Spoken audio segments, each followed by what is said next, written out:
Bismillahirrahmanirrahim. Assalamualaikum warahmatullahi wabarakatuh. Bismillah, alhamdulillah, wassalatu wassalamu ala rasulillah Sayyidina Muhammad ibn Abdillah wa ala alihi wa ashabihi mawala. La hawla wa la quwata illa billah, amma ba'd. Masyaallah muslimin rahimakumullah. Takwa adalah tujuan dan puncak orientasi dari ibadah puasa kita. Sebagaimana firman Allah, a'udzubillahi minasyaitonirrajim, ya ayyuhalladzina amanu kutiba 'alaikumusiyam kama kutiba 'alal ladzina min qablikum la'allakum tattaqun.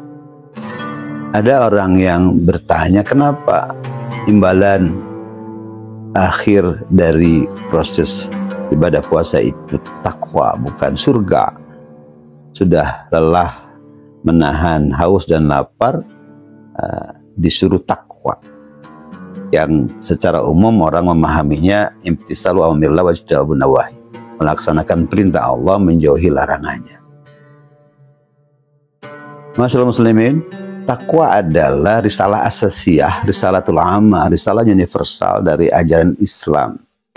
Takwa mengajarkan orang untuk melakukan kebaikan di dunia, kalau meraih kenikmatan di akhirat.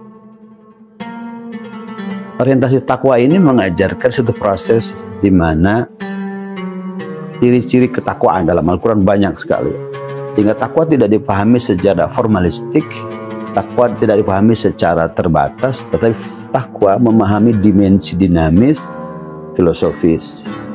Misalnya, dalam Al-Baqarah ayat 177, ketika bicara kebaikan albir, Allah menguraikan dalam Al-Quran, surat Al-Baqarah 177, a'udzubillahi minasyaitonirrajim, laisal birra an tuwallu wujuhakum qibala al-masyriq wal maghrib walakinnal birra man amana billah wal yawmil akhir wal malaikati wal kitabi wan nabiyyin wa atal mala ala hubbihi dzawil qurba wal yatama wal masakin wa ibnas sabil was-sa'ina fil riqab wa aqamas shalah wa ataz zakah wal mufuna bi'adihim idza ahadu was-sabirina fil ba's wad dharra wa hinal ba's ulaika alladziina shadaqu wa ulaika humul muttaqun. Dalam ayat ini ketakwaan setidaknya memiliki beberapa dimensi. Pertama adalah keimanan yang tulus, keimanan yang sempurna. Orang yang beriman kepada Allah dan hari akhir. Keimanan itu kemudian tercermin dalam kepedulian pada sesama. Wa atal mala ala hubbihi dzawil qurba wal yatama wal masakin, dan seterusnya. Kemudian orang yang bertakwa adalah wal mufuna bi'adihim idza ahad. Orang-orang yang memiliki komitmen pada janji. Komitmen kebangsaan, komitmen kemanusiaan. Was-sabirina fil ba'si wad dharra wa hinal ba's. Orang yang bertakwa adalah orang-orang yang memiliki ketangguhan menghadapi tantangan kehidupan dan persoalan. Artinya, takwa ini mengajarkan manusia, kita semua, untuk memiliki kesempurnaan dimensi dari keimanan yang sempurna, lalu terekspresikan pada kepedulian pada sesama, menjadi pribadi yang komitmen pada janji dan tahan banting. Maka betapa dimensi ketakwaan ini luar biasa. Orang-orang yang bertakwa memiliki kebahagiaan, kenikmatan di dunia sebagai orang yang memiliki bermaknaan tadi, kepedulian pada sama. Di akhirat dia akan masuk surganya Allah Subhanahu wa taala. Oleh karena itu, ciri-ciri orang yang bertakwa dalam Al-Quran diantaranya banyak sekali yang berkaitan dengan kepekaan, kepedulian pada sesama. Allah juga menjanjikan surga bagi orang-orang yang bertakwa. Wasari'u ila maghfiratin min rabbikum wa jannatin 'arduha as-samawati wal ardh wa 'iddat lil muttaqin. Surga itu disiapkan Allah untuk orang-orang yang bertakwa. Siapa mereka itu? Alladzina yunfikuna fis sarra wad dharra wal kadhiminal ghaidha wal 'afina 'anil nas. Orang-orang yang menginfakkan hartanya fis sarra wad dharra, dalam keadaan susah maupun lapang, dia menginfakkan hartanya. Orang-orang yang mempunyai kepekaan, kepedulian kepada sesama. Dalam ayat lain juga ciri-ciri bertakwa orang yang memiliki kepedulian pada sesama. Dalam Al-Baqarah misalnya, dzalikal kitabu la raiba fihi hudal lil muttaqin alladzina yu'minuna bil ghaibi wa yuqimuna shalah wa mimma razaqnahum yunfiqun. Ada ciri-ciri orang yang menginfakkan hartanya. Masyaallah muslimin rahimakumullah. Wakaf adalah amaliyah yang didasari oleh sebuah kesadaran keimanan dan ketakwaan tentunya. Salah satu i'tibar dari peristiwa wakaf adalah Sayyidina Umar, sahabat Umar radhiyallahu anhu.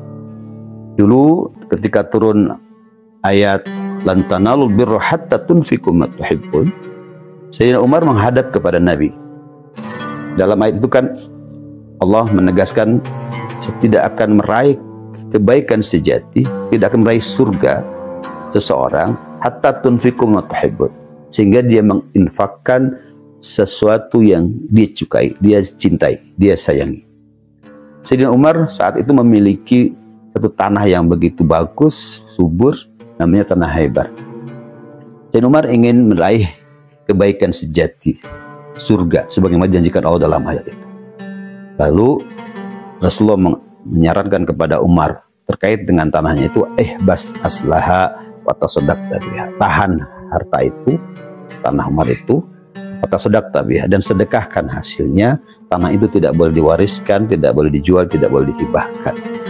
Tanah itu menjadi kebaikan bagi banyak orang, dan tentu saja menjadi amal dan pahala yang mengalir untuk Sayyidina Umar. Hari ini kita bisa menyaksikan jejak wakafnya, dan dipastikan itu menjadi passive income, kebaikan abadi dalam keabadian di akhirat. Sayyidina Umar. Masyaallah muslimin rahimakumullah. Orang-orang yang memiliki keimanan dan sempurna dan ketakwaan paripurna, tentu dia memiliki keterpanggilan untuk melakukan kebaikan-kebaikan sempurna, di antaranya berwakaf. Dengan wakaf, seseorang bisa bermakna dalam kehidupan di dunia dan terus menikmati pahala dalam keabadiannya di akhirat. Mudah-mudahan kita semua termasuk orang yang meraih ketakwaan paripurna melalui ibadah yang puasa yang kita lakukan, sehingga ketakwaan kita tercermin, terekspresikan dalam ibadah-ibadah kebaikan kita, antara lain berwakaf, dengan harapan kita dapat meraih kebahagiaan, ketenangan di dunia, dan pahala dalam keabadian kita di akhirat. Terima kasih. Assalamualaikum warahmatullahi wabarakatuh.